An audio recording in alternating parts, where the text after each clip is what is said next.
Hi guys, welcome to episode 24 of Trek Live. Super excited for this episode. Um, what are we talking about today, Bill? We're going to do a Star Trek Voyager sort of recap. You and I, Dan, have both kind of in recent months finished Star Trek Voyager Hmm. in its entirety. So I just did it maybe 2, 3 weeks ago. So we thought now would be a good time to kind of collectively talk about what we think of the show, since we're both kind of on the same page as far as just finishing it, having it fully rewatched in recent months. Hmm. Talk about our favorite things, things that worked about it, things that maybe we wish could have been done differently, favorite episodes, favorite characters, all kinds of stuff, just like a hodgepodge of all things Voyager, Hmm. while it's fresh in our minds as a whole body. So this is by no means like a final wrap up of Voyager talk. We'll be talking Voyager forever, Yes. in other more specific ways, episodes, characters, all kinds of stuff. But this is going to be like the more general, like big picture, raw, like everything at once kind of Voyager talk, and we're open to hearing anything from you guys. So if you're here in the chat and you have, you know, specific questions, that things you want to talk about as far as just Voyager goes, this is the time to, throw it out there, and we will take it and run with it because this is a open-ended topic, and the only kind of uh, parameter to it is that it's Voyager. So really looking forward to it because we Yeah. both love Voyager. Yeah. Like Bill said, our regular listeners would know that I am a huge advocate for Voyager, Yeah, as is Bill. So we're definitely super excited for this topic. yeah, I know I am. I Yeah. I think Voyager gets a kind of a bum rap around the fandom. Uh, they're always it's one of the shows that kind of struggles with some naysayers. There are people who are not 100% on board with it, and I've always been a huge fan. So I like talking about it in a positive way to, uh, you know, defend it and shed some positive light on it. It's been getting better. I think more people are kind of coming on board to it, and I see more Voyager love on social media Hmm. than maybe I did years ago. But uh, which I'm really happy about. It's great to see. So we're happy to add to it today. Yep. So I guess, like Dan, the first question I'll ask you, I thought about this just a couple minutes ago. Um, Star Trek shows, especially the modern ones, Hmm. discounting TOS, um, have a reputation for sort of struggling out of the gate, like week first seasons, maybe week second seasons. Uh, do you think do you think that's a fair thing to lob at Voyager? Do you think Voyager has a weak beginning as like first season, first couple of seasons? I think it does. I think you could say that about all of the Star Trek series. I think that what Voyager had going for it was the premise. I think the premise was just it just never it was just new and novel because there was never a Yeah, female captain. Like they're in a different quadrant. This is a whole new thing. So I think that's what it had going for it. I feel like season one is a little bit weaker than the others, but I think it kind of picks up in season two and slowly builds in season three, and then season four it just like it takes off. yeah, So um, which is which is a pretty consistent thing that you hear, like you said about the other shows. People mhm, kind of say the same thing about all of the modern shows, TNG, DS9, Enterprise, kind of all get that same tag with kind of a slow start mhm, and maybe taking 3, 4 seasons to really find like a rhythm and mhm. a true like identity that um, you know it is what the show people think of as. You know what I mean? Yeah, Like I think I don't know about you, but when I think of Star Trek Voyager, a lot of the things that pop into my head take place in maybe season four on. mhm, I think of Seven of Nine and a lot of the stuff that um, comes later. yeah, Um, yeah. but that's to me, that's not necessarily a I in this most recent rewatch, I was struck by um, some of the serialization that was there early. I know we've talked about this off air a little bit, but you know, a character that kind of gets a lot of flack for not being incredibly involved and maybe not always being interesting is Chakotay. Mm-hmm. But in the first season or two, he's very involved. He's with like a long running story arc that kind of threads through um, episodes that don't necessarily involve him, Mm-hmm. uh, with the Kazan and Seska. Uh, you Mm-hmm. know, I think there's more of that than people remember, and I think it's mostly there at the beginning of the show. Mm-hmm. And I think Chakotay kind of carries it. That second season, um, towards the beginning of it, you get like initiations where he's with the Kazan, and then um, the maneuvers is the episode where he gets kidnapped by Seska, or Mm-hmm. he goes, and then it kind of leads all the way to basics, and that kind of thread, like I said, carries through that whole season. Uh, so it always kind of surprises me when I'm watching it because I know what people say, and it's true in a lot of ways. Towards the end of the show, that Chakotay kind of recedes back into the background of the ensemble. He's not necessarily the most prominent member of the cast. Mm-hmm. Um, he's towards the back end of that, but that's not the truth at the beginning of the show. He's very involved, and for a portion of the show, he's a really critical part of the ensemble Mm-hmm. and helps carry the show.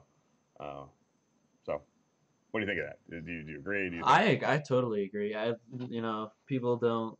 I feel like people knock it for not being serialized, but if you look, I mean, there's a great Tom Paris arc where he's kind of it's not sure if this is gonna work out, and then it's Mm-hmm. this great moment where he leaves the ship, and then Yeah. actually it's kind of um, a, like a ploy to get K's on ship and stuff. So it's definitely there if you look.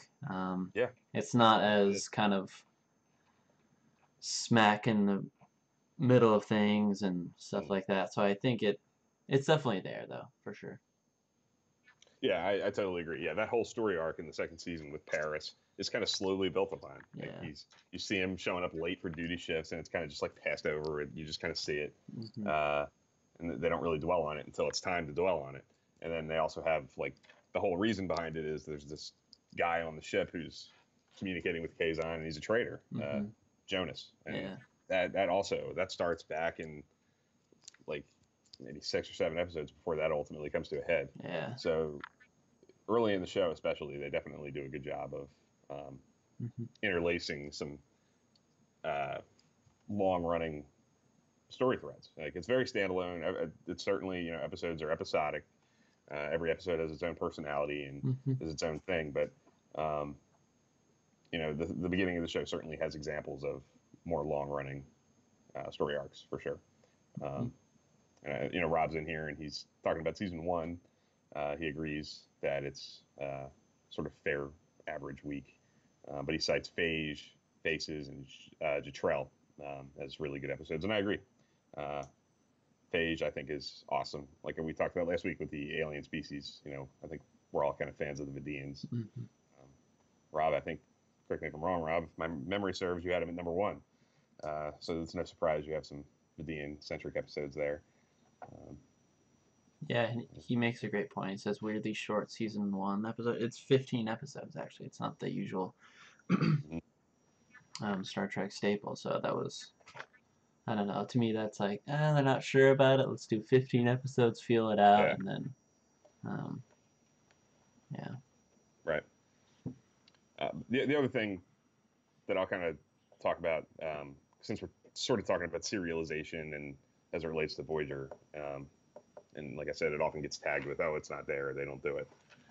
I don't necessarily agree with that either. It's certainly not as prominent, like you said, as it's certainly not as prominent as Deep Space Nine or even Enterprise at the end Hmm. for its last few seasons. But um, while I don't think the story is necessarily serialized like plots, like episode from episode, I think the character interplay and the character development is certainly done as if it's a serialized show. Hmm. Uh, you know, I don't think that character relationships necessarily reset every week. They do a really good job of developing relationships on the show. The most obvious, I think, is especially in the back end of the show is Tom and B'Elanna. Um, that that slowly built over time, going back to like the second and third season, they start laying seeds for that. I think that's really well done. And another one in the beginning of the show that they kind of drop, and I know a lot of people have mixed feelings about whether or not they should have gone here or not. But to me, the Janeway Chakotay thing is like endlessly fascinating to me. And I kind of like that they never go there, but I like the fact that, I don't know if you agree with me. We've talked about this on air somewhat, but I think the way I've always read it is that like Chakotay is in love with Janeway, and that he is content to be in the Delta Quadrant for the most part. He's got his Maquis crew. He's Guy's love of his knows life. Yeah. Yep. He's with people he loves, Janeway specifically, but his crew and he are in a good situation if they get back to the Alpha Quadrant, especially early before they kind of know what's going on in the Alpha Quadrant. For all they know, they're going to be prosecuted and thrown into a penal colony or something. So there are episodes like, I'll talk about it in a bit, but like Scorpion's very high on my list for Voyager, and it's very high on my list because not only the Borg stuff and the 8472 stuff, but I think that the clash between Janeway and Chakotay kind of all stems from that development over the beginning of the show, the character development between those two characters. When they're arguing about, do we turn back and avoid this area of space and just bypass it and maybe find a place to stay, he really is open to that because what he cares about is being with these people and with Janeway, because I think he's in love with her. And he knows that that's probably the best place for his people, his crew. And Janeway is on the complete other side of it. She's obsessed with getting home and can't see that. Like, she can't see that as a positive thing. So that whole blow up that they have in the observation lounge, Chakotay tells the Scorpion story, to me is like a culmination of the character development between these two characters for the last 3 years. That's why that episode's a classic, and that's why I think Voyager kind of gets a bum rap as far as character development and serialization goes. It's not serial. I get it. It's not serialization as Deep Space Nine did serialization, and it's not the way that modern TV does it. But I think it's maybe a little lazy to just lob a criticism that it's not there when I think it is in many ways. What do you think? I totally agree. I think they definitely early on they build with resolutions, which I watched for this topic. And it's also in like Year of Hell, and like there's just more other episodes, not just Scorpion, that that this is prominent in. So I totally agree with you there for sure. Yeah, Year of Hell's got some great stuff in it. The Watch is certainly an extension of that idea. And I think people get hung up on, well, they never really went there.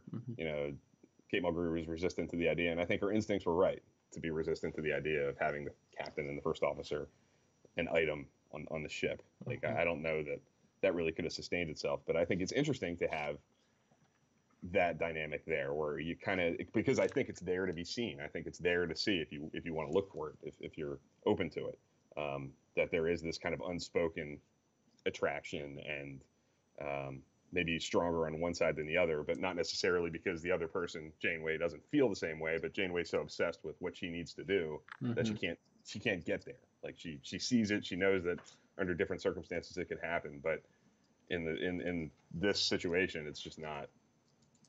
I just don't think she ever lets herself get there. Even in Resolution, she can't stop working. She can't stop getting, trying to get them off.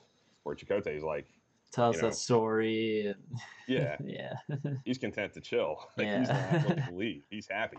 It's. I don't think it's like where he ultimately wanted to end up in life, but it's the furthest thing from hell for him.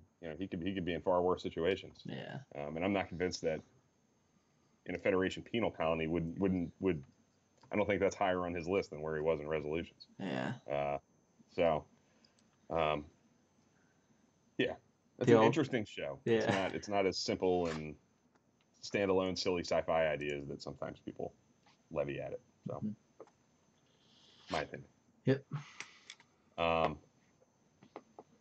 so one thing I certainly I know we kind of talked about doing, and I'm prepared to do it. It sounds like you are too. Um, let's go through each season. Uh, and are you prepared to do like your favorite episode from each season? Is that something you could do? Yeah, I could do that. You could do it? 'Cause I'm Uh, curious. I don't know your answer. I how about favorite like 8 episodes? Hey, I'm good. um, Yeah. yeah, just some of these I have like season 5, 6, and 7 are just You have um, multiple citations. it's just so hard to pick one. I'll just read some off. Um, and if Yeah. you want to talk about one or Hey, what I can do is I'm pulling up the old Trekkie awards that I do, okay, and I'm curious to see if episodes you name wind up on my like best episode nominations. yeah. So start with season one. Like what comes to mind in season one as far as like best episodes? I think my favorite episode is actually Caretaker. I think Yeah. it's a very strong start. It has a cool sci-fi kind of theme to it. It feels big. It's got a big production value and just kind of a cool story of how they get into the Delta Quadrant. So I'm actually a big Caretaker fan. Yeah. For me, my favorite episode of the season is Caretaker. It's I think it's the best pilot. Um, because I think the premise is so radically different. Hmm. Deep Space Nine certainly has like a different setting, but Yeah. I think what Voyager has that not necessarily every other show has is it has a dramatic pull that's behind every episode because of where they are and what their circumstances are Hmm. about getting home. Like they're every other show, they're kind of out there doing their thing or they're on the space station doing their thing, uh, on a tour duty, that could end at any time. They could transfer. They could go do something else if they want to. Um, Voyager has a dramatic pull that is there, present all the time, and it has that gives the show an identity that is. I guess what I'm trying to say is like Voyager is an easy show to explain in a line to somebody. It's a Starfleet crew that's stuck in a corner of space that's far away and it's going to take them a long time to get home and they're trying to get home. Yep. That's what the show is. Yeah. And I think it's harder to explain the other shows quite that way, like as a definitive. This is the premise of the show. Hmm. Um, and Caretaker establishes that. Caretaker gives the show that identity, that personality, um, and I think it's got the perfect mix of really good character moments, and it's got big action too. Like it's got big set pieces. It's got really cool sets. I think of the Ocampa like compound that they're in. That's like a huge Yeah. set. Huge It's a set. location. It's not a set, but Yeah. they filmed it in a mall or something. But it looks really cool. It's a really convincing alien outpost or Yeah. something. And so they have that, but they also have the great scene between Janeway and Tuvok in the ready room, where Janeway's promising to get him home, and you can kind of see like the anguish in Tuvok that he may never see his family again. Hmm. Um, it's got so much good stuff in it. So that's my number one for sure, and it's a pretty easy call for me. Rob saying Jatrell, which is in the conversation for me. That's a great episode. Great episode. With great performance by Ethan Phillips, and Hmm. yeah. So um, I see. I'll just doubling back. Rob makes a great point about the episode Shattered, kind of going back to what we were talking about with Janeway and Chakotay, where Janeway even asks Chakotay how far they go, and yeah, so that's even in season 7, that's kind of there, present. Yeah. It's being alluded to. That's a great call, Rob. Thank you for reminding me. Um, do any other episodes stand out for you from season 1? Like, what was anything in the conversation for you? There wasn't anything really in the conversation. To, Just because I like Caretaker, and that's one of the things where I was like, yeah, it's got to be number one. yeah. Yep. For me, I had Caretaker winning, and then I had Eye of the Needle, Jatrell, Phage, and State of Flux were my 5. Okay. So, but it's an easy. It's not like some of these I have like 2 or 3 that are like Yeah. really close together and really tough to choose from. Hmm. That one kind of settles itself for me Yeah. with Caretaker. Yeah. Um, yeah. Um, season 2. My season 2 resolutions, I knew because you were I'm a gonna say suck that. Yeah. I'm a sucker for kind of the romance. Um, it's definitely again a cool sci-fi, premise for the episode. Tuvix was also in the um, conversation. Yeah. Great episode. That's warrants its own Trek Live episode. It's kind of the moral Yeah. dilemmas. Talks about that. Yeah. So yeah, but resolutions, for sure. It's kind of, and that's when you first kind of realize how far the crew will go Hmm. for each other, and that's what I Yeah. love so much about that episode. So that's why it's my number one.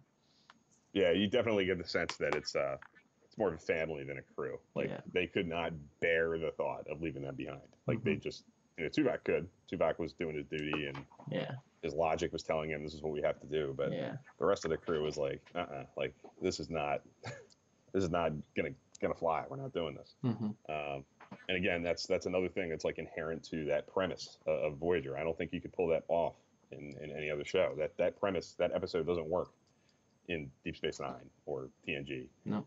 Um, you can't do it. It's a specific episode that can only work for Voyager. Um, so that's a great pick. Yeah. I know that's a huge favorite for you, Yeah. and I think I've grown to like it more the more we've talked about it. Like Yeah. I don't know how high it would have been on my list, uh, you know, 3 years ago, 2 years ago, but Yeah. now it's certainly rising because Yeah. you're convincing. Yeah. It's a good one. Yeah. Um, my What pick is about? Deadlock, Okay. and that's a pretty standard. I think that comes out. I've seen that a lot Hmm. on Twitter this week. As we led up to this topic, Yeah. asking people what's your favorite episode. Quite a few people cite Deadlock. Um, we watched Deadlock together, Yep. way back when, and yeah, I don't know. I think it's I love the science fiction concept of it. I love the twists. Yes. I love the fact that the crew that you think, the ship that you think is going to be the one that comes out of it clean is not. That it Yes. has to flip. Like I love that. I love what it says about Janeway. We talked about that when we watched it, and you made some really good points. But it's actually really revealing of Janeway's um, mentality, Hmm. her how she handles crisis. Yeah. It's a great Janeway episode. Yeah. And the Vidians are just scary in it. I talked about that last week too. When the Vidians are Yeah. boarding the ship and just mowing people down, and you see them like, killing Tuvok and killing Paris and Yeah. pulling organs out of Kess on the bio bed. Like Yeah. it's scary. Like there's actually some Hmm. fear and like horror going on there. Hmm. They kill the baby on the other ship, and it's a dramatically bold episode. Yeah. Harry Kim getting sucked out into space, like it's cool, and it goes places that a lot of episodes can't go. Yeah. So. I love the scene on the bridge with Janeway Mm-hmm. when the Vidians come in. Yeah. To the bridge. Yeah. It's a great scene. Yeah. Welcome to the bridge. Welcome to the bridge. Goodbye. Yeah. Yep. That's great. It's a great Janeway moment. Yeah. Very Kirk-esque. You can see Yeah. Kirk doing something like that. But again, that's a testament to what she would sacrifice to get her Yeah. crew home. She would sacrifice herself. Mm-hmm. So. She would. Yeah. Absolutely. Yeah. The other episodes I had on my list for that season, I had Death Wish, which is the one that's actually kind of close to Deadlock for me. That's the choice for me. Mm-hmm. Maneuvers, projections, and Tuvix. And I have resolutions right on the outside looking. No disrespect. Projections, interestingly enough, is when I compiled all the data for like the Twitter polls as I went through it. Projections is like the number 3 episode of Voyager, based on the Twitter poll results. Wow. It's like way up there. Yeah, very surprising. Yeah. It's like way up. It's in like the top 50 overall of everything. So it's a quietly, I guess, universally really liked episode. Mm-hmm. There were a lot of high grades, a lot of A's. couple B's, and not much hate at all. It's the one with the doctor thinking it's before the mobile emitter or anything, but it's like a malfunction in his program, but he's walking around the ship and thinks everybody else is a hologram and he's real. Yeah. Barkley's in it. It's definitely cool. It's very twisty-turny. It's so twisty-turny that when I watch it after a long enough period of time since the last time I saw it, it gets me because it's so complicated and weird, and it twists so quickly. Like every few minutes, there's like a new wrinkle to it that it even throws me for a loop, even though I've seen it many times. So it's definitely a cool episode. It's like Pandora's box, full of tricks. Yeah. So it's a cool one. Definitely a good episode. And there's some good episodes in that season. Tuvix is another one. I gave my Trekkie award for best lead to Mulgrew for Tuvix, and Tom Wright, who played Tuvix, got the guest star award. So it's a really well acted episode. Yeah. I think like the last 10 minutes of that episode are as dramatic and like gutsy as anything Trek ever did. Yeah. Yep. While we're in season 2, I do have to ask you this. Is Threshold as bad as people say? I think it's a cool idea. Like a lot of Voyager episodes. It's just not my favorite. I don't enjoy it. It's not as bad as people say, but I definitely like when it comes up. I'm like, oh, here we go, you know. Yeah, my like standard line on it is I think the first couple of acts of it are okay. Like they're not offensive, they're not bad. No. But when he starts to change, yeah, pulls his tongue out of his own head. Once the tongue's out, it's over. It starts getting really crazy really quickly, and it never really recovers from that. And the lizard babies are certainly memorable. Yeah. They're like they'll never die. No. Everybody always talks about the lizard babies for good reason, but it's absurd. It's ridiculous. And I think it is probably for me. I think it's my bottom Voyager episode because of just how off the wall it is. Yeah. And how it's. I think when it's low at its lowest, Threshold is as low as the show got. But you're right, I agree that the first few acts of it are not, and the concept, the idea, isn't as that terrible. Yeah. Yeah. Rob is citing the Trek FM Lizard Babies T-shirt, which I've always kind of wanted to get. I have to review like warp theory and stuff, but I thought that in TOS they went past warp 10. They did. And then now they're trying to break it, and I'm just like, I don't know. Yeah. So there should be lots of lizard babies out there. Yeah. If that's true. But I think the theory out there is like in TOS time, they were using a different scale. Like warp 13 was like warp 9.9 at the time, as we know it in 21st century Trek, of course. So that's the out there. But yes, they went warp 13, 14, 15, I think, in some episode of TOS. That which survives. But before we leave season 2, Rob is he said his pick was Tuvix, but he also talks about Meld, which is like right on the outside looking in for me too. I love Meld, and Basics Part 1, which is also really good. Loves the Kazon takeover in Basics. That's a really tense, like another one. Like they really do action well in Voyager. Yeah. That's a great scene. He also says Deadlock is close, and he's curious about why no one's choosing Elogium, the Kes pregnancy episode. I thought for sure, Dan, and I really thought that was going to be either your pick or your runner-up, because you love Kes. So, what happened? Where's Elogium? Yeah, no Elogium for us. Nope. Not a towards the bottom of the list for me. Not a highlight. Season 3. What's your choice? Season 3 was kind of an easier one to pick the best, but a harder one to pick my secondary. Scorpion obviously is my my favorite season 3 episode. But my kind of secondary pick is kind of between two, The Shoot and Real Life. Yeah. The Shoot is the first time the Paris Kim dynamics like, oh, okay, this is real, you know. Yeah. Um, and then Real Life is such a heavy episode to watch. It's heavy. Very dramatic. Yeah. So definitely I had to mention Real Life because definitely a great episode.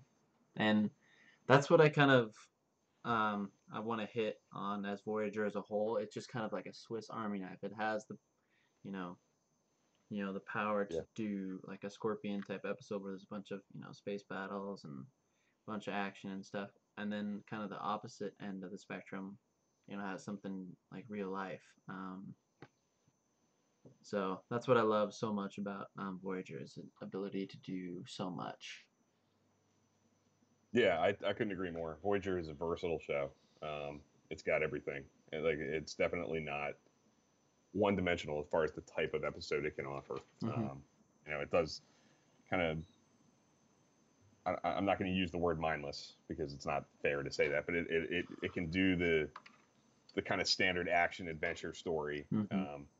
that kind of is there for flashbang, and that's not like Scorpion or anything like that. I'm thinking of episodes like Microcosm or whatever. yeah, Yeah, exactly. That's yeah, a great choice. yeah. Yeah, like episodes like that are more about like structure and action Mm-hmm. and cool factor with a little character stuff sprinkled in for Janeway. But they can do that, but then they can turn around and do real life a few weeks later, Mm-hmm. um, which is a heavyweight punch Mm-hmm. emotionally, and uh, it's a straight character drama. Yeah. So it shows its ability to be flexible, and it's definitely a highlight of the show. One of the best things about it. My choice for season 3 is definitely Scorpion, and I've kind of already talked about why. I love the Borg stuff, I love the 8472 stuff, but the reason it's number one on my list of Voyager episodes as a whole, my favorite episode of Voyager Scorpion Part 1 specifically is the scene with Janeway and Chakotay, because Mm-hmm. I think it's like I said, I'm not going to talk about it again like in depth, but it's a culmination of everything that's come to that point. It's their worldviews about their circumstances and where they are in life coming to a head. All these unspoken ideas about what's best for them personally, that unspoken things that they're thinking about where they want to be Mm-hmm. are coming out because they're in this crisis situation where they have to decide, do we go this way or that way. And I think it's really well played between the two actors, and and I think it shows off the show's ability to quietly have long-running character development arcs that don't announce themselves as like, oh, we're serialized, but it's there if you want to look for it.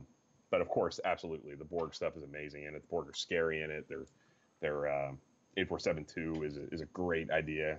I love that they went like non-humanoid. Yeah. Big, scary, totally other alien.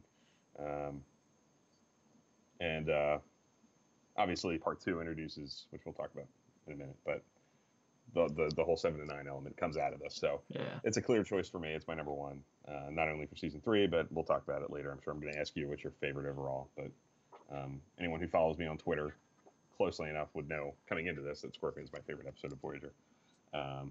So that's my number one. In my list, I also have Before and After, which is the Kes. Oh yeah. Like, I like that a lot. Mm-hmm. It's like the one time that I'm like totally embracing of Kes as like Mm-hmm. a character carrying an episode at least. There are moments I like her, but that's her best episode for my money. The Shoot, I think, is a great call by you. I love The Shoot. Yep. Like I've said before, I feel like I need to take a shower every time I watch Yeah. The Shoot. It's so good at like establishing that place. I Oh feel yeah. dirty when I'm watching it right along with those guys. Yeah. And Distant Origin, I think, is great. Yeah. Rob And mentions that. yeah, Yep. and Real Life is for sure Real Life is close to like my number 2 or 3 for that season. I'm not sure like how my rankings all shake it out, but it's another example, I think, of some of that quiet character development that comes through. I love the fact that he doesn't go back into the holodeck to watch his daughter die for no reason. The reason he does it is because of the conversation he has with Tom Paris about Tom tells him that everyone on the ship has lost somebody, um, because of where they are, and he can't say that. And if he wants to feel closer to the crew, maybe it would benefit him to get a sense of that feeling of loss. And the Doctor is curmudgeon-y and an outsider, and doesn't get along with much of anybody besides Kes up till that point of the show. And I think that kind of marks the point where he starts to turn a little bit towards one of the guys, one of the crew.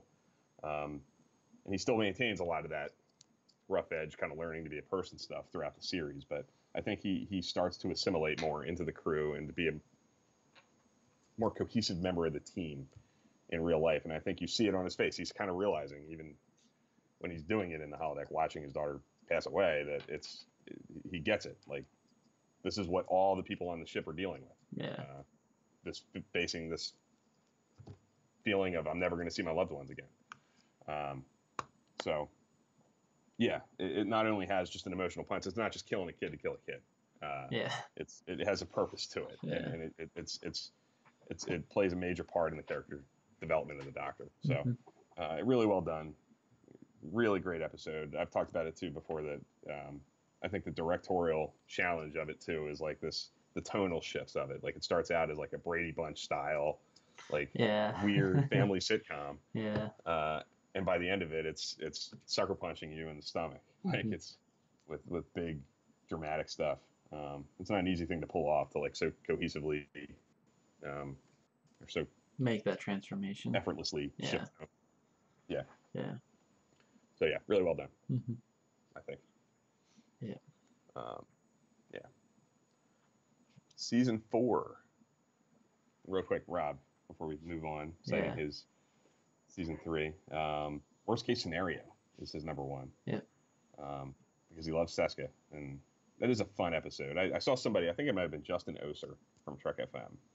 I don't want to misquote, but I'm pretty sure it was him talking about that episode, and he said that he loves it, but he thinks it falls apart a little bit at the end, like when it turns into a run away from Seska thing. It loses a little bit of its luster, and I'm kind of with him. I like the beginning of that episode, the first half of it, more than I like the second. But it's good. I like it a lot. It's up there for me. Yeah. Because I do also like Seska. And it's neat. It's a creative way to use the holodeck. It's not the same old, like put them in a weird, period piece thing and have a holodeck malfunction to keep them stuck in there. Like, it's a neat way to use a holodeck as a device to do something cool. And Future's End is another big one. I don't think we've ever talked about Future's End. Do you like Future's End, Dan? Two-part back time to 90s LA. I like it. I think, again, it's like what Voyager is pretty much known for is big sci-fi concepts and time travel. So I definitely like Future's End. Yeah, it's fun. It's fun. It's not my favorite two-parter. Like, I think it's kind of light and it's fun. It's definitely fun. That's a perfect word for it. Yeah, it doesn't have the heft and weight of other two-parters like Scorpion, Year of Hell, Equinox, Macrocosm, Basics Part 2, and Distant Origin, and Scorpion. He all kind of mentions. So, and he likes Displaced, which is also kind of a fun episode. Citing all kinds of them. He's got Fair Trade, which I also am an apologist for. A lot of people don't like that episode at all, but I like Fair Trade a lot. And Favorite Son he likes, which is very close to the bottom of my Voyager list. So, Rob, I can't agree with you there. But it goes to show that, there's somebody out there that likes all the episodes. You might be the one who really likes Favorite Son. But that's awesome. Infinite diversity and infinite combinations, Rob.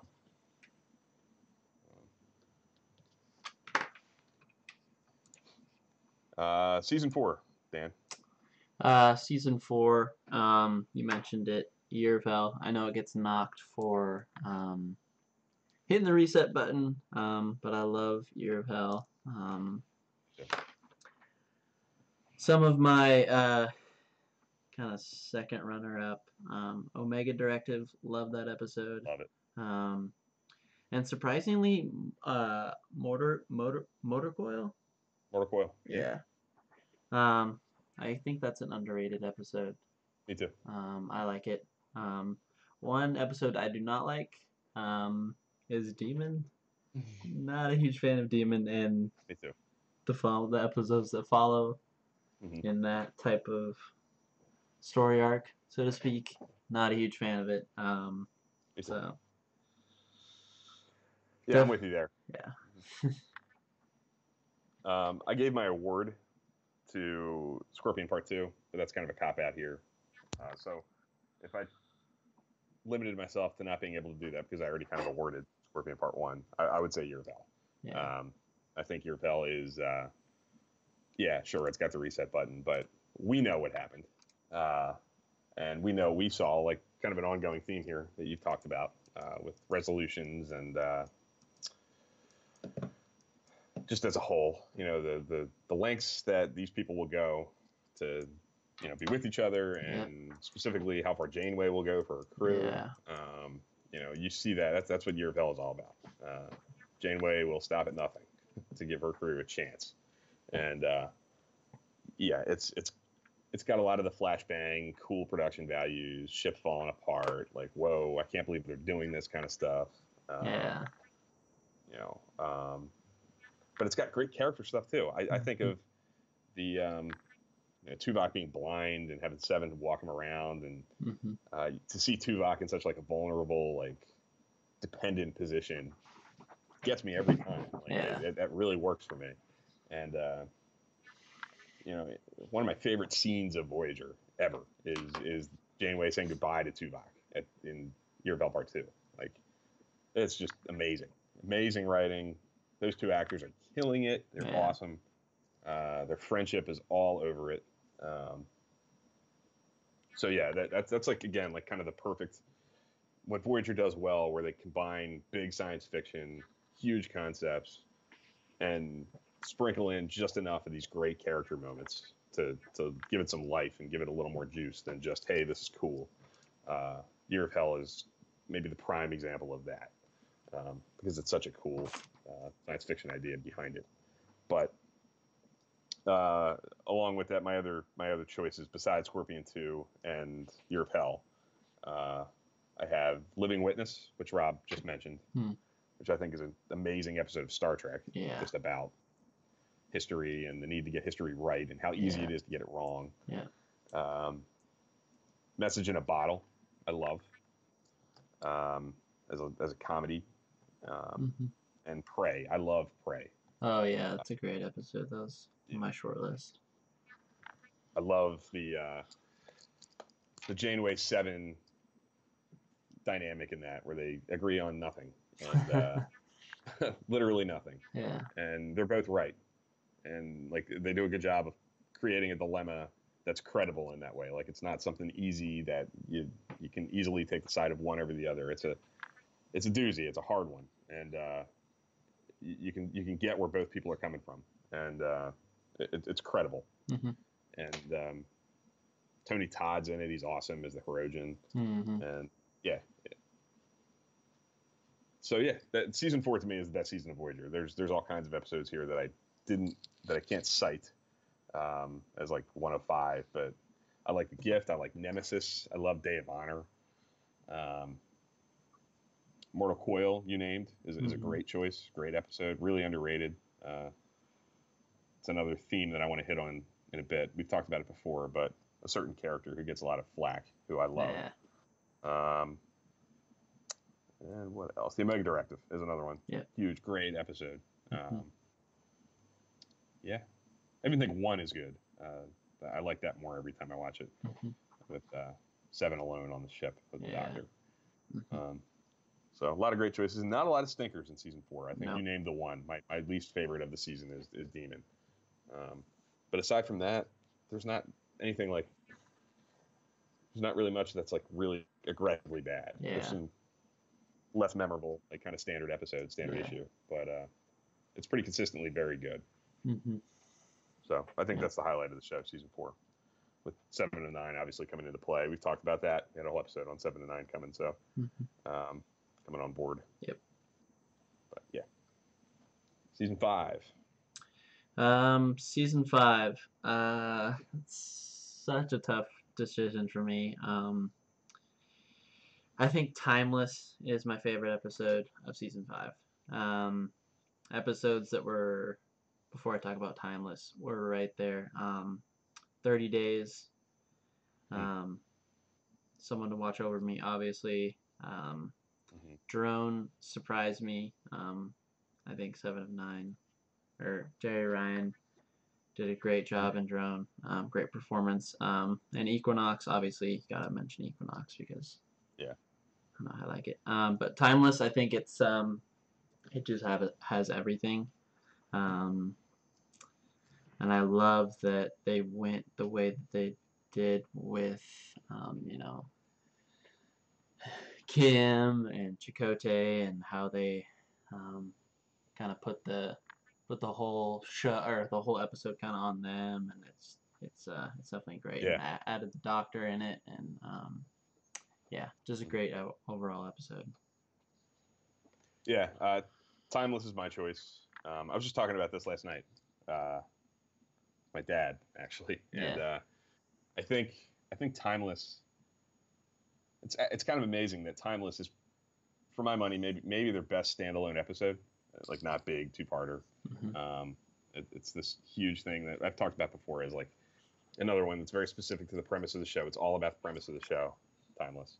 It's a capitalization on their situation, and it's trying to play up, their desire to get home and the need to get home, and what they're willing to do to try, and kind of learning at the end maybe that the journey is what matters. Yeah. It kind of wraps up everything that Voyager is about, and but I think it's kind of cool that it leans on, like you kind of just said, two characters especially that have kind of receded a little bit at that point. Like Chakotay and Harry Kim carry maybe their best hour, which is really kind of cool. It's not their best single standalone episode. Maybe I'm not totally decided on that, but in the conversation for that is not carried by like Seven or Janeway. It's Chakotay and Harry Kim. That's kind of neat, but yeah, Timeless is an amazing achievement as far as like structure goes. The editing of it, back and forth between those the two transitions. timelines. Oh man, those Yes, are awesome. Those are so so good. So good. Yes. Yep.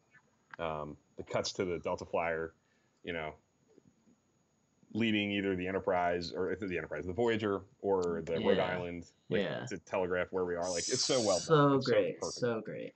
Yeah, it is. Yeah. It's maybe Voyager's finest like epic Trekkie fail. It might be their best like technical achievement. Yeah. From a production standpoint. So. Yeah, that's my number one. Yeah.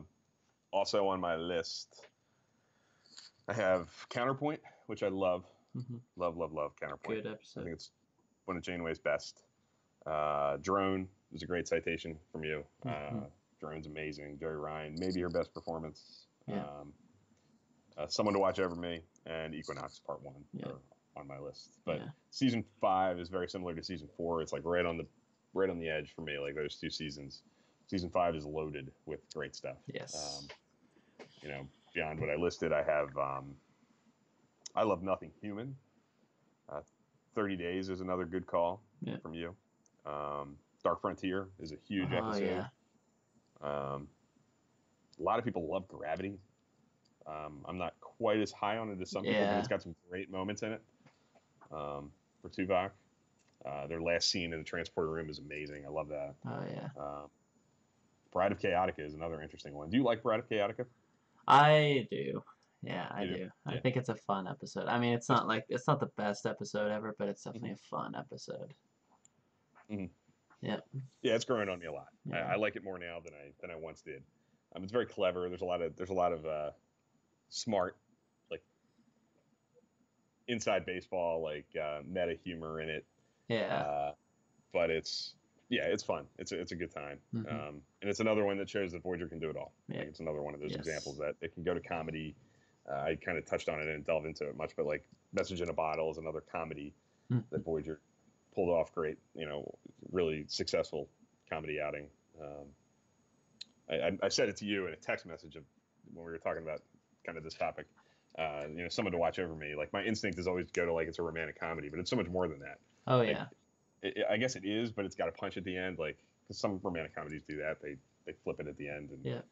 it turns into a tragedy right at the last minute, and Yeah. that's kind of what that does.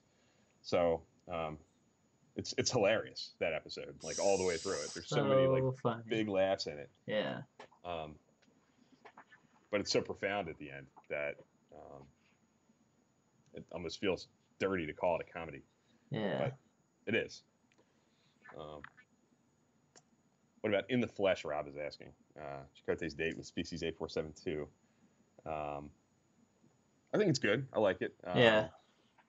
It's I like what it says about like being able to find common ground with pretty much anything, anyone, if you try hard enough and you're in the right situation to do it. Mm-hmm. But I also I hear a lot of complaints that it kind of maybe takes the teeth out of 8472 a little early, or a little earlier than people would like to have seen. A lot of people would have liked to have seen 8472 be more of a presence through the show, and In the Flesh kind of ends that. So mixed feelings out there for In the Flesh, but I'm more on the positive side of things. Rob likes Course Oblivion, Dan. No, No. you can't. That's not No. not one of your faves. No, that's not one of my faves. Um. Also, Rob, the ship in Timeless that I think it's the Challenger, It is the Challenger. not You're the right. Rhode Island. Rhode Yeah. Island is Endgame, right? Yep. Yeah. Yeah. That was me too. I said Rhode Island, but Yeah. oops. It's definitely the Challenger. Yeah. Right. I just watched it yesterday.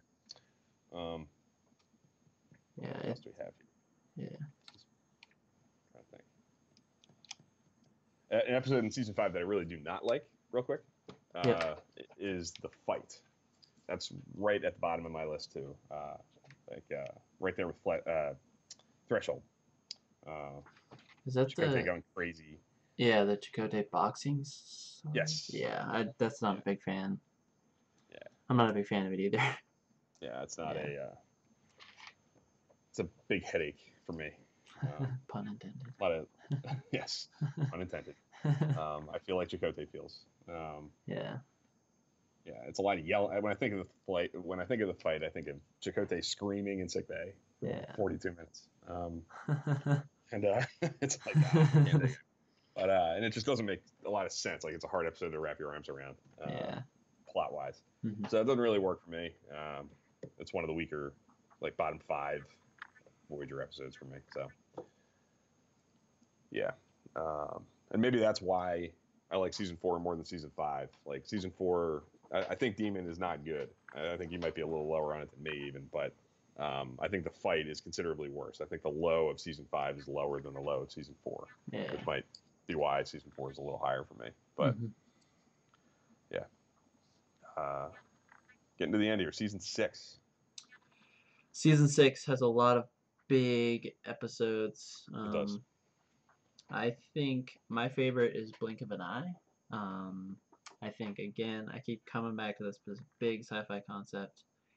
I've got a bunch of secondary picks. One small step. Yeah.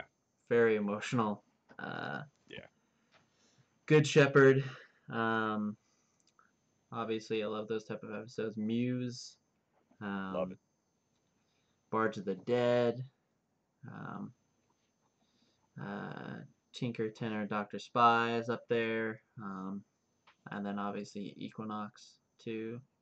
But yeah, those were my picks. But definitely gets into the big sci-fi concepts that Voyager's kind of known for. So yeah, I'm a big fan of season 6 actually. So yeah, you kind of named you named my list for sure. Blink of an Eye is my one, my number one. I think for a pure science fiction concept, I think it might be their best, like just pure concept. Yeah. Just really big idea, really well done. I think we've talked about that one before on the stream at some point. I feel like I went into it more, but it's definitely way up there. overall for me. Mm-hmm. I have Barge of the Dead. I have Equinox Part 2. I have One Small Step. And I have Tigger, Tenor, Dr. Spy, which, Yeah. other than the Trouble with Tribbles, I think that's my favorite Trek comedy. Okay. I think it's Yeah. really, really funny, consistently. Yeah. The ECH is amazing. It's such a Yeah. cool, neat idea, and it's Uh-huh. so funny, it's so well done.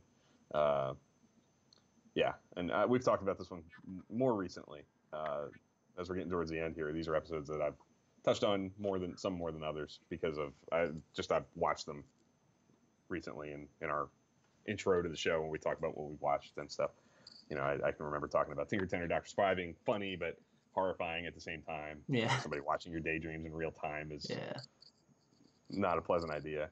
Um, but another episode that I don't remember talking about much that is high on my list that isn't quite in my 5 is Pathfinder. I think Pathfinder is kind of a game changer, and Yeah. yeah, does a really neat thing with Barkley. Really well, really well done, folding him into the show like that, and kind of Yeah. capitalizing on what we know about Barkley and Mm-hmm. extension from TNG. But it doesn't, to me, it never feels like it's shoehorned or feels like, oh, this is just forced. Like, it kind of works for me. It Mm-hmm. feels natural somehow, which is kind of inexplicable. I don't really know why it feels natural and why it Yeah. works, but it does. Good Shepherd is another great pick that you mentioned, and Rob's thrown in there right now too. Yeah. Very Lower Deck style. Yes. Janeway's awesome in it. Yes. I think we talked about, I can't remember if it was with you or I've talked about it before, but Good Shepherd's something that I wish we would have seen a little earlier in the show. Was that you on the show that maybe we talked about that? Yeah, because we were talking about it. The show where we did, like, build your own show, I guess. Mm-hmm. For the episode, that's what we did. And we kind of talked about that a little bit. Yeah. Yeah, for sure.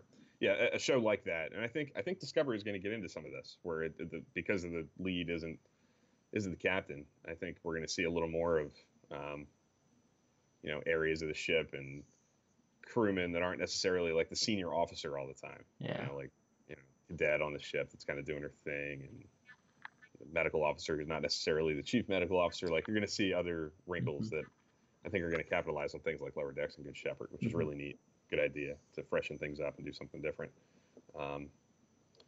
Dragon's Teeth is an interesting one from Rob. I think that episode has a lot of big fans, and I'm kind of in the middle on it. I think it's an episode that needed more time. I think it's something it's a concept that's more built for, and it was originally built for like a 2-hour or two-part episode. I think it's a little rushed, and it feels like something that they were planning to do something bigger with, and then kind of just like threw together into a 1-hour quick get out thing. Yeah. For me, I love the Vaadwaur idea, but I don't think it's capitalized on enough for it to like rise into like, oh man, that's a great episode territory for me. What about you? Do you Yeah, I'll remember about that one? just real quick. This will kind of tie into it, but I think we were talking about Voyager as a whole. Voyager as a whole also does have some missed opportunities, Oh, and sure. I'm definitely an advocate for Voyager, but I also am a critic also. So I think this Dragon's Teeth was a huge missed opportunity. I love the sci-fi concept again of Dragon's Teeth. The first time I watched it, I was hoping for like, oh, this is the next big adversary for Voyager. So I was just hoping to see more of them, but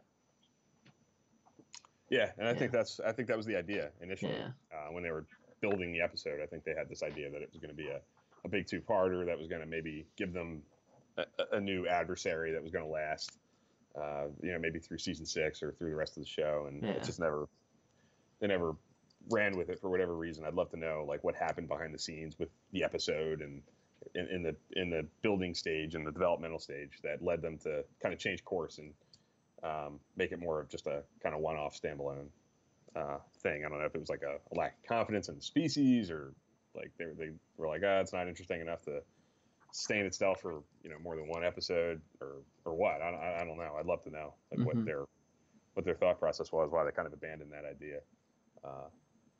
Welcome, Jordan. I know Voyager's not quite your cup of tea. It's not your Which saddens most me. watched show. It does sadden Dan and me. You got to work on that. It's a whole show sitting there for you. Great show. Um, Virtuoso annoys. Does it annoy anybody else? Yeah, it's not my favorite. Yeah. It's not. I don't have it. Like I know Enterprise Extra. I think on his Trek ranks has it like second to last Voyager episode. I don't quite have it that low. Yeah, it's Um, middle-ish, lower. yeah, But yeah, bottom below average. yeah. But not necessarily. I don't think it's worse than the fight. I don't Yeah. think it's worse than Threshold. But yeah. Mhm. Love the scene in Unimatrix Zero, Part 1, which I did not mention Unimatrix Zero yet, because I think it's kind of... I love that scene though. When she picks up the Batleth. Yeah. Yeah, Janeway. Yeah, I love the yeah, it's battle. cool. It is cool. Yeah. What do you think of Unimatrix Zero as a whole? I like it. Yeah. As a whole. Um, yeah, I mean it's cool to see Jerry Ryan like not kind of Borgified in her her get up, but I think it's a cool concept. So I think it just explores the Seven of Nine character even more and kind of the Borg side. I know people will kind of say like, oh, kind of get tired of the Borg, but that's not me. So Yeah, I like Part 1 more than Part 2. I think they're both good. I mean, they're both solid. I think yeah, Part 2 kind of gets into like more standard issue action, get them out of there kind of thing. yeah, Not a lot of interesting stuff necessarily going on, but Part 1 has some cool new ideas going on with the whole idea of a Unimatrix Zero. This place where Borg drones in their dreams go and kind of remember who they are and yeah, get to interact through this. Yeah, whatever it is, but it's a neat wrinkle, different idea, different way of looking at the Borg. Adds a new layer to them. yeah. And like you said, I think my favorite thing about it is seeing Jerry Ryan get to be a little more human, Mm-hmm. playing Annika Hansen. Yeah. Like somebody that doesn't have Borg hang-ups, Yeah. which is kind of neat. That gives her a chance to stretch and do something different. And she's great, as always. So I like it. I don't love it. I don't think it's at the same level as some of those other two-parters we've talked about. But it's a solid episode. Mm-hmm. I do love the moment in Unimatrix Zero when Janeway gets up to leave, and she kind of like reaches out and she and Chakotay kind of like hold hands and just look at each other for a second. Like it's a neat little, like kind of right in the middle of this cliffhanger big action episode where it kind of reminds you, yeah, this is a family. Like this is more than just a Starfleet crew that's kind of off doing a mission together. Yeah. It kind of keeps that thread going that we're kind of talking about. The Janeway Chakotay thing and the bigger picture, this is a family idea, is kind of all conveyed in that little tiny moment in a big action episode. Mm-hmm. So some well done stuff in it for sure. Moving into the end, season 7. What do you got? Season 7. It's so hard. I think my favorite episode is Body and Soul. I think Jerry Ryan does a cool, perfect. She replicates Rob Picardo's kind of style perfectly. Yeah. All the episodes I'm about to list, all could be interchanged as kind of the best episode. Lineage definitely grew on me. The Void is probably the closest to Body and Soul. Workforce feels like a super big episode, and Author also in my list. Yeah, all good stuff. You named a lot of mine. I have I chose The Void as my best episode of season 7, but that was a tough call. Yeah. For me, it's between The Void and Lineage. Yeah. Lineage, this last time, when I watched Lineage, really hit me when I watched it this past go round. I think my best experience watching that episode, and I've always loved it. But this one, it really just nailed it. Roxanne Dawson's amazing. I think it's her best performance. Mm-hmm. I love the structure of it. I love the flashbacks.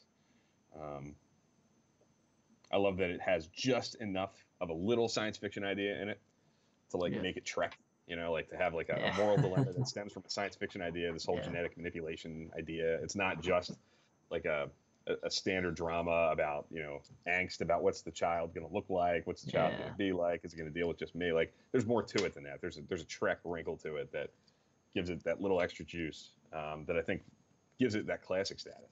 Yeah. But for me, it's The Void because, like I've talked about before, I talked about it on Trek Ranks on my guest appearance on that show, and I've talked about it here. That I think The Void, and actually I have to credit you for this. You know, when I was coming up with, I did the Trek Ranks episode on like a 5-episode marathon for like to introduce somebody to Trek, and my prime directive was picking an episode from each show to kind of represent each series with a good solid episode that kind of speaks for what the show kind of is as a whole. Yeah. And I was struggling with Voyager, and you gave me the idea of The Void, and you were right on the money as always. Thank you. Great call, right? Just nail on the head, perfect call. Yeah. Because The Void it is Voyager. Like it's all about Starfleet principles. It's all about being out there on your own and having to fly by the seat of your pants and compromise and not always have all the answers and have to be innovative and creative about things. Like it sums up everything that Voyager was and even could have been more of. You know, like it's exactly what Voyager tries to strive for. It's a test of Starfleet principles and the Federation, and Janeway literally putting all that into practice and realizing, that's why we do it. That's why it works. So I have to pick that because I think it's not just great Voyager, but it's like it's great Trek. It's great Star Trek as a whole. So that's my one. Lineage would be my 2. I also have Flesh and Blood, the 2-hour episode with the Hirogen and the holograms, kind of rebelling and putting the Doctor in an uncomfortable position. I think it's really good. Imperfection, I think, is really good. Good 7 to 9 episode. Great Icheb episode. Yeah. And I love Workforce. They're my 5. Yeah. But Body and Soul's right there. Rob mentions Critical Care amongst a lot of other episodes, but Critical Care is one that I missed, but definitely a great episode. Yeah, it is a good one.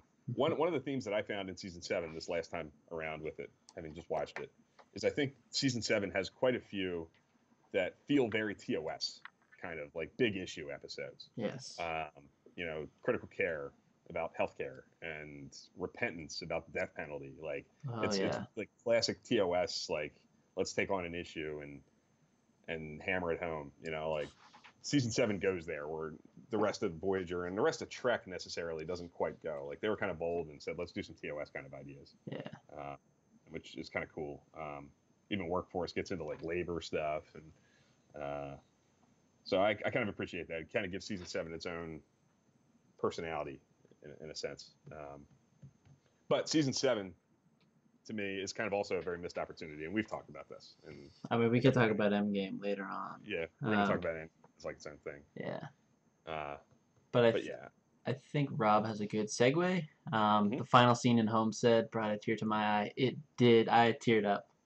And maybe we can kind of transition into that character if you want, or just talk about Homestead. But yeah. Yeah, I mean, Homestead I think is great on its own, but the reason it's great is because it gives this great character a send off. And you know, we've talked about this before. I think it was the episode on. I don't remember, but it ended up turning into a Neelix conversation. Yeah, which was awesome. Which was great. Yeah, the chat kind of pushed us in that direction, and we embraced it and just went with it. And I'll just kind of say it again. You know, Neelix is a character that I was resistant to, like the first time around when I was watching it as it aired. I didn't love him right away, but the more I've gone back to it, and then by the end, even that first time around, when Homestead comes and you see him leave, and you see the impact he's had on the crew and the respect the crew has for him, and you kind of reflect on what he did for the ship, it's hard not to love him. And I think that send off is just perfectly done. When Tuvok sticks his foot out and does his little thing, that's like the most emotional thing you see Tuvok do the whole show. Yeah. And he does it for Neelix. So yeah, I mean,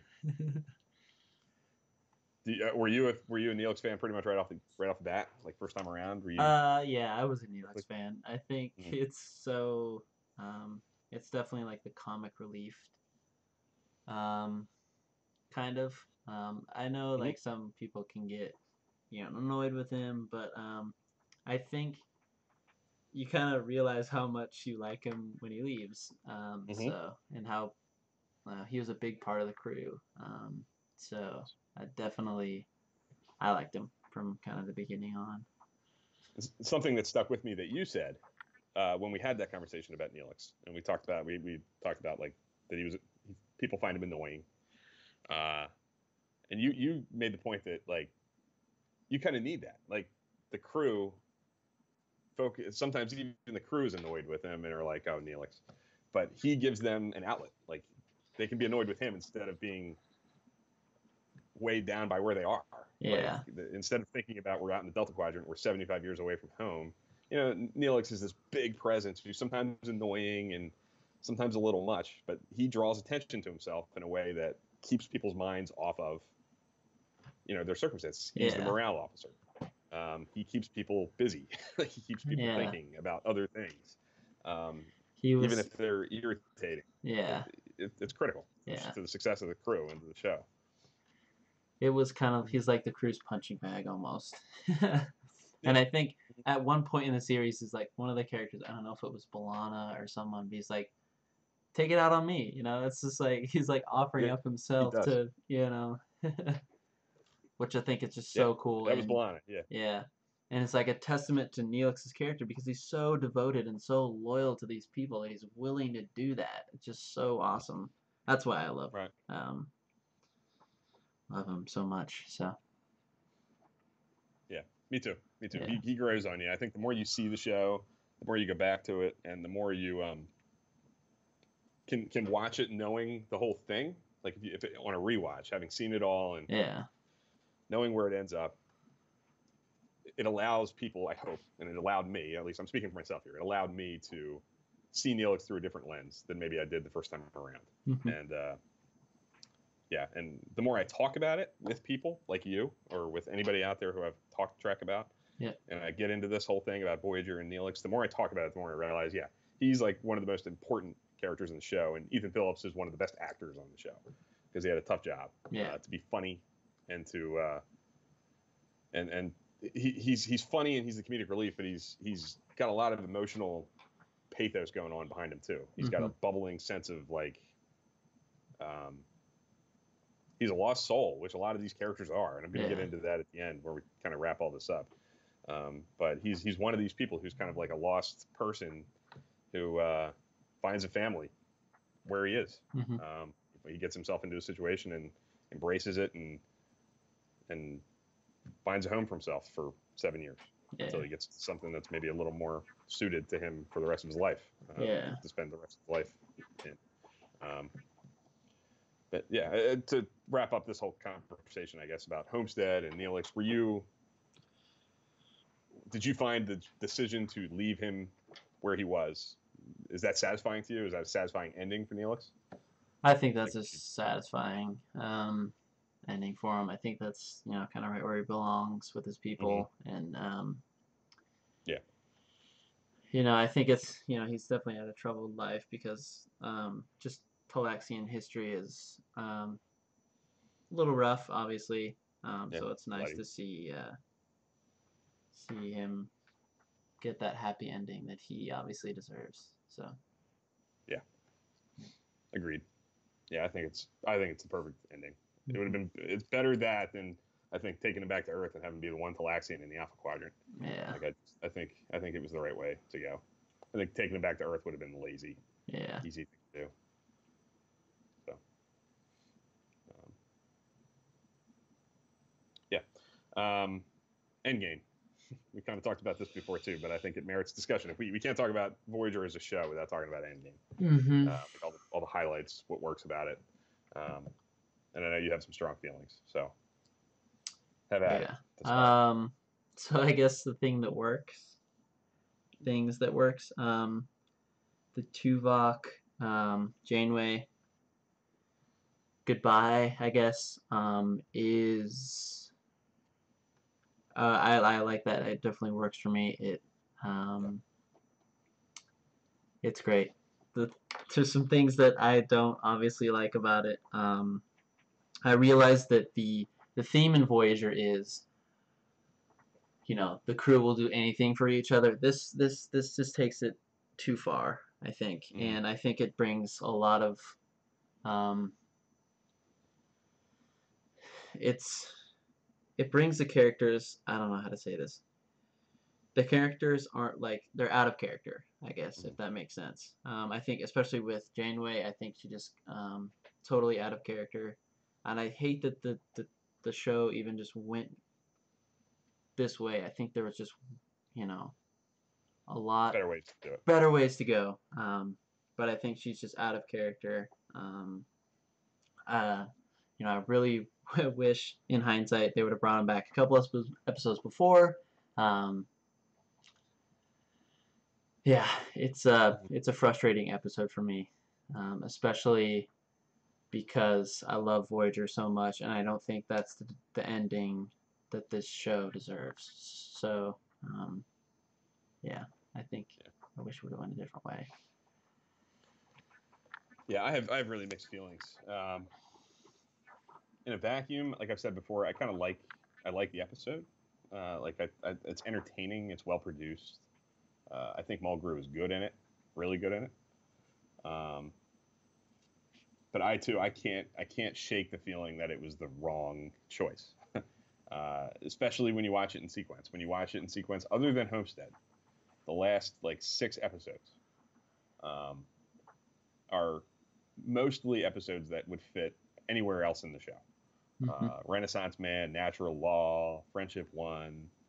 Uh, Friendship One has a little wrinkle to it that is like, hey, we're kind of close to Earth. We're getting this mission from home, Yeah, asking us to look for this thing. Like that has that in it, but what that episode quickly turns into is like a hostage plot on a planet and like kind of standard issue Star Trek stuff.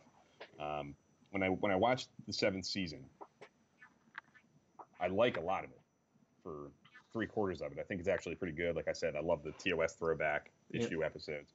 But I think when you get to this like 3/4 of the way through the season part of it, um, I can't shake the feeling that it was a huge missed opportunity. Like to fill those hours, those precious last hours, with episodes that would be just as home in the middle of season 2, instead of maybe doing a big, 2-parter with. And I get it. I'm not sitting here saying like, oh, here I am like telling them how to spend their money and like yeah, suit the budget to make this work. Like to have a big 2-hour big episode with like 6 episodes to go. I'm conscious of like production issues and stuff to be able to do that, but in a perfect world, yeah, you do something big with like 5 or 6 episodes to go. You bring them home. I agree with you that I don't necessarily think the right idea was to do the whole time travel thing.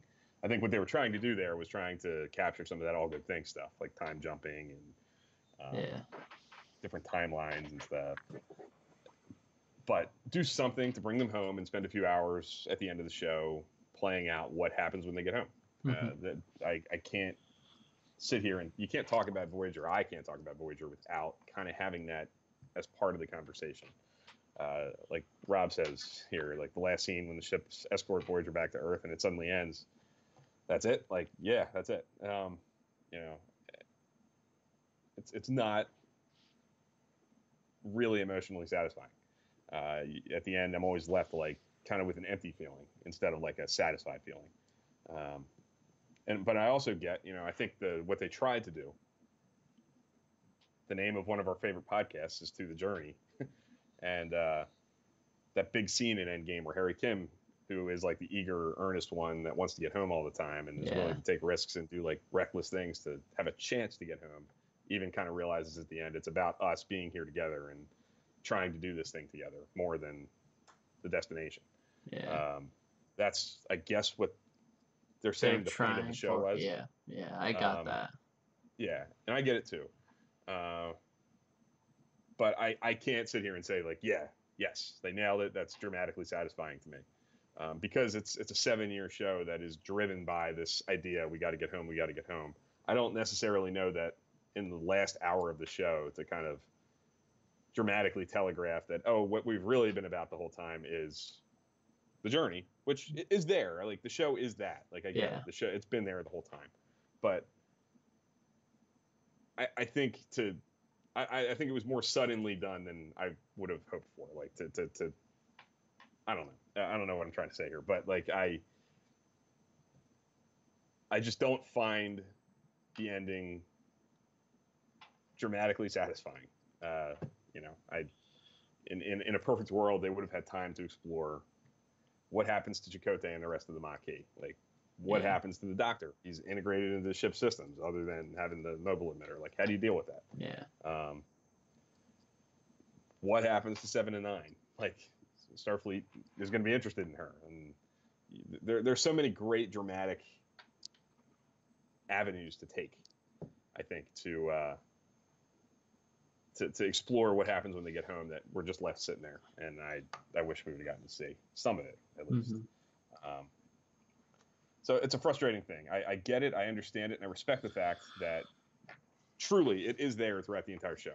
You do kind of sit there knowing, watching it, that this is about the journey, it's about the family being together, it's about a group of misfits and people that are kind of lost souls reaching their potential because they're together, you know, and doing a thing together.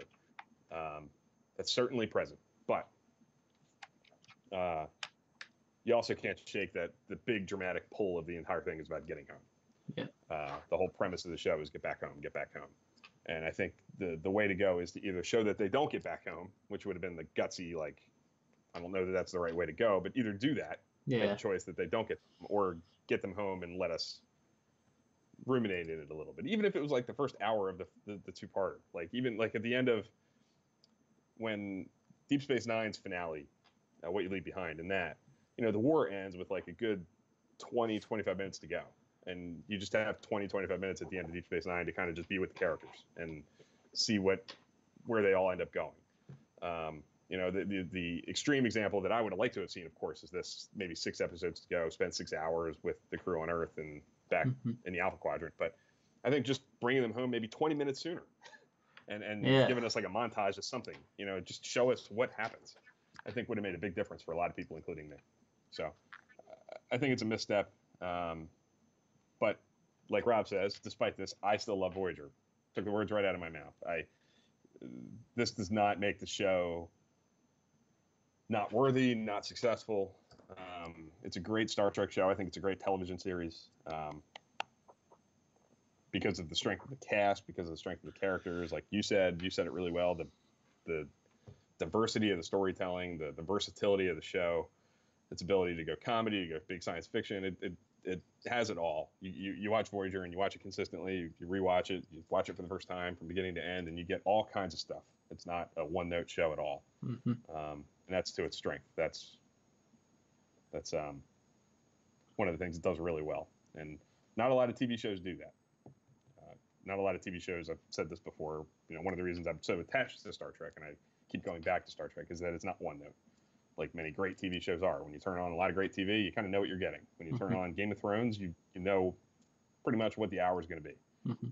It's great. It's big. It's awesome. It's award-winning, worthy television.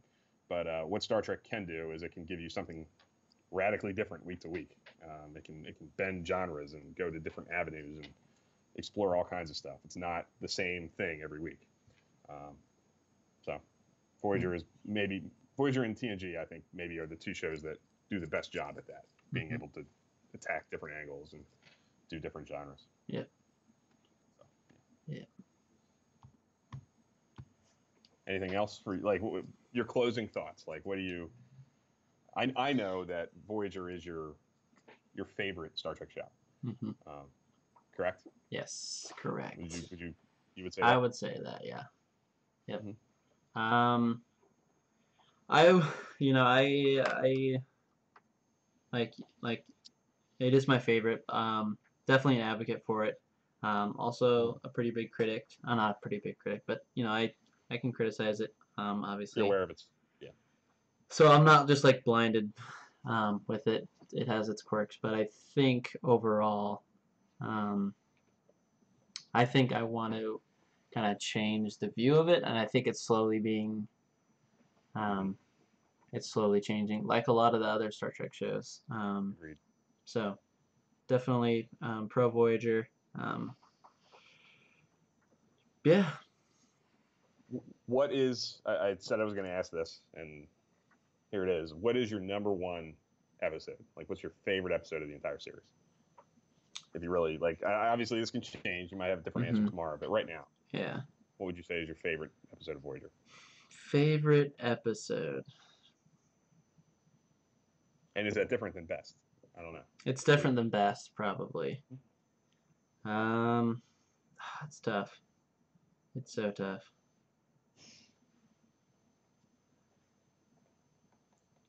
I think it's gotta be Someone to Watch Over Me. If that's my favorite, the best is Timeless. There you go. But just it's just a testament to how great Voyager is, because even this list that I have here of all my favorite episodes, there's still more I could have gone. So it's so awesome that that there's so many great episodes. So yeah, it's true. I'm not surprised by your choices. Yeah. And they're very worthy. I know Someone to Watch Over Me has a really big place for you. Yeah. It's a good choice because it's so enjoyable. It's an easy one to just throw on and kind of just watch. It's like a comfort. It's fun. It's breezy. Yeah. Yeah, it's comfort. Yeah. Yeah. It's an easy watch, and it's good. It's not easy because it's like stupid or like mindless stuff. It's really well done. It's really profound and emotional and funny. But it's so well paced and breezy and just like go go go that it's great. Solange is saying that his favorite episode of Voyager is Endgame, which is fascinating. You need to write a paper, open Word when this is over, and write a review and tell us why. And that's not like a hey, like condescending. It's true. Like we want to know. Like I've seen other people say it. I know people love Endgame. I know people who love Endgame. And I gave it a B plus. Like I'm not like I'm not super negative on it. It's more of a big picture thing for me than the episode itself. If I think of it like big picture, I'm more negative on it. But I think for those 2 hours when I'm watching it, I think it's a well done episode for what it is. Mm-hmm. When I think about what I wish it would have been, it's where I get problematic with it. But I really do want to hear Solange. We're going to wrap up here soon, so I don't know if we have time to read an entire dissertation. But if you want to quickly tell us, what really works for you, we're all ears. Yeah. And Rob citing Hope and Fear as maybe his favorite, which is an interesting choice too. That's a good episode. Artemis at the end of season 4. It's another one that I think kind of similar to Timeless plays on the premise of the show. It's integral to Voyager. It's all about the whole idea of being out there and trying to get home. Like it's capitalizes on the premise of the series, which is a critical component, I think, to picking an episode that might be the best of the series. Like what stands up for this show, like what tells you what the show is. Yeah. Episodes like Timeless and Hope and Fear, Scorpion, kind of do that. So yeah. Year of Hell. One last thing I'll say about Voyager is that I think we need it as a culture, as population on this earth. We need it, and Voyager is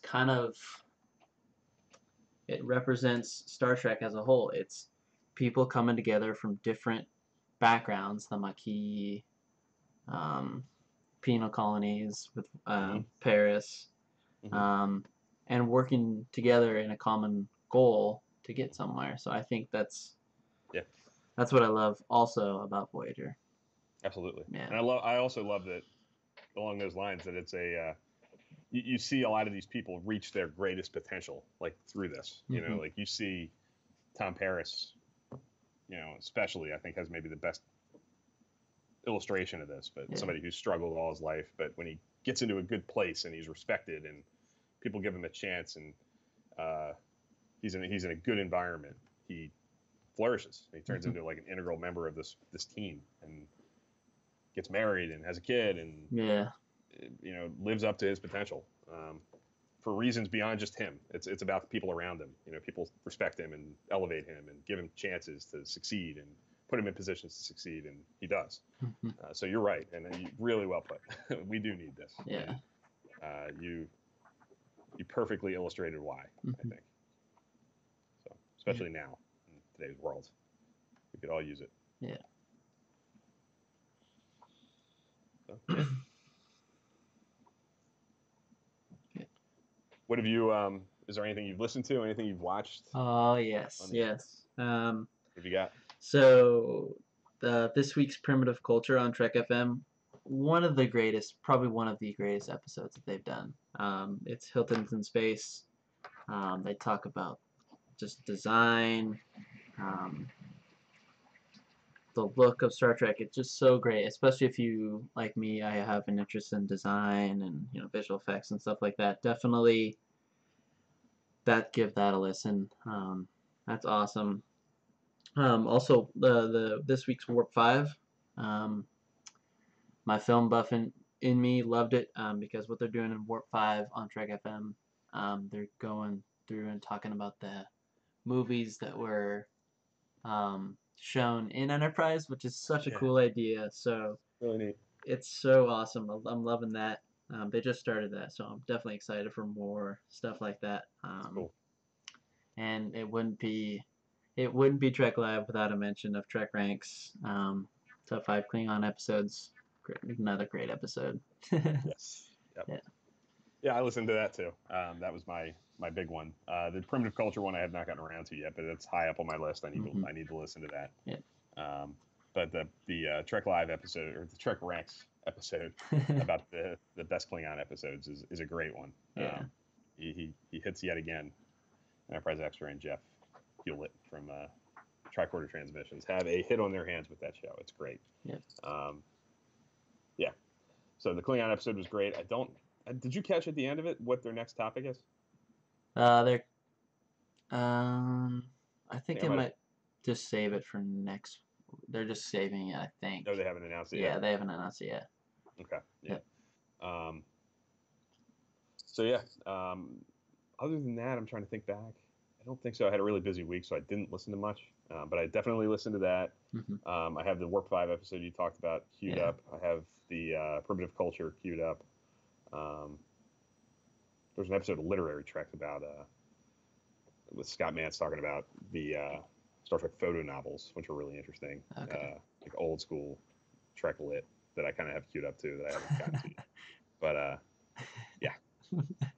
They did say jokingly, yeah, 5 most punchable faces, which would be great. That's a really cool idea. And there are many. Yes. I kind of hope they really do it. Rob is asking our favorite character from Voyager. Yeah, we do have to do that. The easy answer for me is Janeway. But if I'm going to discount the captain because it's the lead, I'd go the EMH, the Doctor. Would probably be my choice. I think his character arc, his growth, the message of the character about, again, living up to your potential and becoming the best version of yourself, speaks a lot to me, and I think it's unique. It's quintessential Star Trek. So I think the Doctor, other than Janeway. Mm-hmm. Janeway to me is the easy canned answer because she's the captain and she gets the most to do. But Janeway / Doctor. Right, Rob. Yeah. Exactly what you said. What about you? It's probably Paris. I'm Paris. Big Paris fan. Also big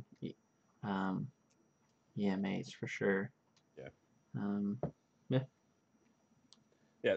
Paris is great. Paris is another one that's right there. Like I kind of just talked about with, living up to potential, and he's like perfect illustration of that. So great call. And I know you've talked about that before. That you've been a big Tom Paris guy. Yeah. Yep. Yeah. But there's a lot. I mean, one of the best things about Voyager is the characters. I think a lot of them have big, long running arcs. B'Elanna Torres has a big arc. 7 and 9 has a great arc. Neelix has an arc. Tuvok is amazing. Yeah. So, lots. Yeah, I saw that, Rob. Rob and Dan both made me proud. Yeah. Klingon episode, inclusion of an Enterprise deep cut. I think, Rob, you picked Affliction, right? Which is actually really cool. It's a big one. Yeah. Explaining the forehead issue. And Dan, you picked Judgment, which I've talked about a lot as a great exploration of the different angles of Klingons and stuff. So yeah. You both made me proud. Yeah. I did not have an Enterprise an Enterprise episode on my list. Yeah. So you covered for me. Yeah. Yep.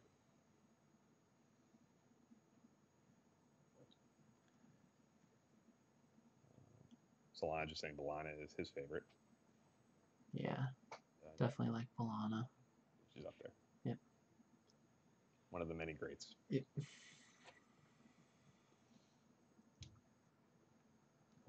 Okay, this has been a unusually long episode. Yeah, definitely, definitely up there. As you guys know the drill. Solange. Yeah. I'm sorry. Yeah, her. My bad. The conversation doesn't have to stop here. All our information is down in the description. Come over to Twitter or Facebook. Twitter is probably like the hub of a lot of discussion during the weeks. And we will be back with next week as our first Discovery episode. So yeah, can't wait. This is our last weekend of no new Trek. Yep. So next weekend there will be Trek on TV. I'm sure Bill will be promoting the CBS All Access. Yes. If anybody out there needs help with how to best acquire CBS All Access, I'm your man. I'll help you. I'll talk you into it if you're struggling. If you're on the fence, come see me. I will talk you into it. Yep. I will try to get back on and do some Star Trek Online today, so definitely look out for that. I'm not sure what time. Maybe later on. But thanks for watching. Had a great time talking some Voyager. We'll see you guys next episode. Yep. See you guys. Thanks for coming.